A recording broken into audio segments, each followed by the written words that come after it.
So another day here on Yahoo, and we check in with Kevin Iole as we have some good stuff to talk about. There's a lot of breaking news really today. UFC 116 with some adjustments. Interesting. I find the Chris Leben thing to be completely intriguing. This is a guy who, you know, maybe a week ago you had a lot of fans saying, hey, we don't even want to see him anymore. And now he wins, and he's going to be filling in basically what is a co-main event. But the lead into a gigantic fight. Well, I mean, talk about a company guy. Well, especially Leben said he wasn't going to take a quick fight. He said at the post-fight press conference on Saturday night, hey, I need to, kind of go through the training camp, do my thing. I'm not going to take a quick fight. I want to do things right. I'm trying to get rid of my old crazy ways. And here he is now. He fights this past Saturday night, and he's going to be fighting next Saturday night. Yep. I guess he didn't sustain much damage in the match with Aaron Simpson. And I really thought Aaron Simpson would win. I thought Aaron Simpson, was looking good, and I had hopes for him, not only as a journalism graduate representing all of us in the journalism field going forward, but I thought Aaron looked like a pretty doggone good fighter, and I thought he would handle Chris Leben.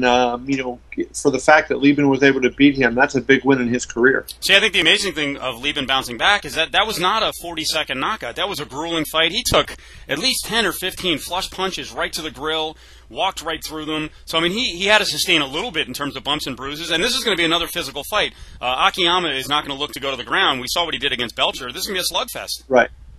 Yeah, no, I think so. That's the kind of fight that I think Leben really excels in. Aaron Simpson does have some good hands and power, but I mean, he's a wrestler. So that, that fight, Leben had to, make sure he had a fight to get it standing on his feet. Whereas in this fight, he doesn't have to worry about that. So now it's going to be hands against hands, and that's more the kind of fight that Leben likes. Well, and I think it shows you that UFC, not that they play favorites, but they have their guys that they consider company guys, the guys who will step up. And a lot of those early reality show guys, they feel like they owe a little bit, and especially with Leben. He's had such a tormented existence. He's been kind of a screw-up, personally at times. He had the steroid thing. But in the end, they are forgiving, and, if a guy goes out and delivers, they'll pay him. I think the one thing that Dana White really wants out of guys is to fight hard. I don't even think he cares that much if you win, if you go out and fight hard, which, comes up to the Keith Jardine thing. Does Jardine keep his job? Well, he sure fights hard. He tries to win. He's lost 4 in a row, 5 of 6. But Leben, Leben's that same way. Leben's a guy that, hey, nobody's going to ever say he's close to being the best fighter in the world, or maybe even close to being a top 5 middleweight. But he's a guy that puts on entertaining shows, and more often than not, when he fights, people come away entertained by his bout, and that's really what the UFC is all about. That's the kind of fights that they want, and so they really matchmake for that. It brings us to an interesting discussion, as far as what a company guy is. Do you have the right to kind of butt heads with the company? Does that cost you down the line? What do you think of what Shane Carwin is doing? Not only from the media standpoint, but he actually said, I don't think he's turning down media requests, but he wants things more officially, but he said, he wrote it, that some of the higher-ups of the UFC weren't happy with him in terms of how much he was helping promote the fight. Well, I don't, know. I have no problem with what Shane Carwin's doing. I have not interviewed him yet. I'm going to interview him here in a little while. But I have no problem with what he's doing. I mean, he's getting ready for the fight. And Shane is not Brock. I mean, here's the thing. Brock is going to be a guy that can get attention to a fight just by what he says and by his commanding presence. Shane is one of those guys that he's always been a soft-spoken guy. I've done a number of columns on Shane. I had lunch with Shane and his wife, and he's a soft-spoken, quiet guy. He's going to make headlines by knocking guys out violently. And I think that's what he's banking on. He's doing the interviews that he's asked to do, and I think that's appropriate. I think what's happened, and because he's so accessible and he's on Twitter and he's available to the fans, that some of the people think they know him personally when they really don't, and they think that they can just reach out and try to get things. But you have to put yourself in his shoes. He's highly in demand. He's in demand at all times, but now when he's going to fight in the biggest fight of his career, he's really in demand. So you have to do that, and I think he's doing things the right way. I think he got burned a little bit. There was a report probably 6 months ago now on Frank Mir where he was alleged to have said that Frank Mir was mentally unfit and a terrible person.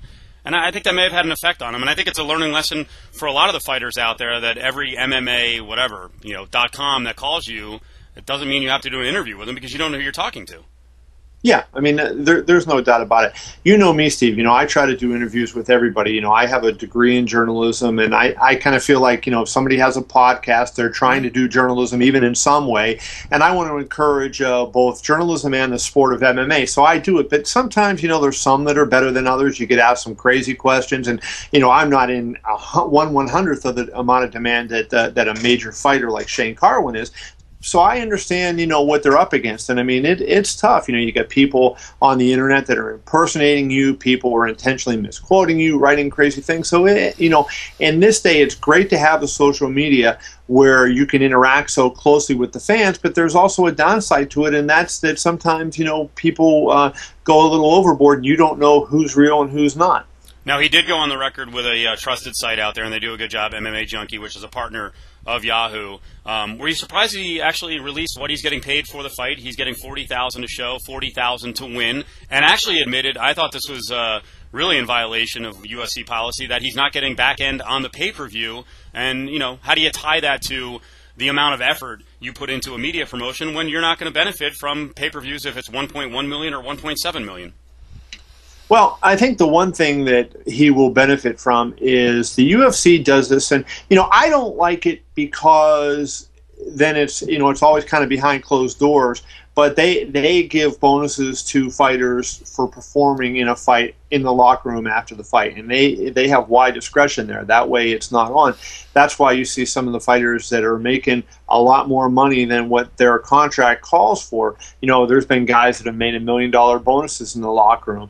I'm not saying that Carwin's going to get that kind of bonus, but certainly that's what he's fighting for. He's fighting for get the knockout of the night bonus, get the fight of the night bonus, and he's fighting to get that discretionary bonus that the UFC gives. I wish it was more upfront and on the table, as opposed to, such a discretionary thing, but at least the fighters do have another source of income out there. But you don't see the fact that he admitted he's not getting a back-end pay-per-view bonus and that he's getting 40-40, that they're going to hold that against him, they would stick it to him, not give him his bonus. Well, number one, that's public information. That's public information. No, I don't mean the 40-40, but the stuff that you were talking about, some of the back-end bonuses behind the scenes that they would, they'd be petty and stick it to him if he comes up with a big victory and puts on a big show. Well, I mean, if they do that, then that's pretty bad. I don't expect him to do that because he wasn't being critical. In other words, he wasn't going out and saying, I'm upset with the amount of money I'm making, I'm getting screwed here, I'm whatever. He was just stating a fact. I mean, I think that, give the guy a break. He said... spoke his mind. He was honest, and he has the right to do that. Some fighters don't want to talk about their pay. They don't have to do it.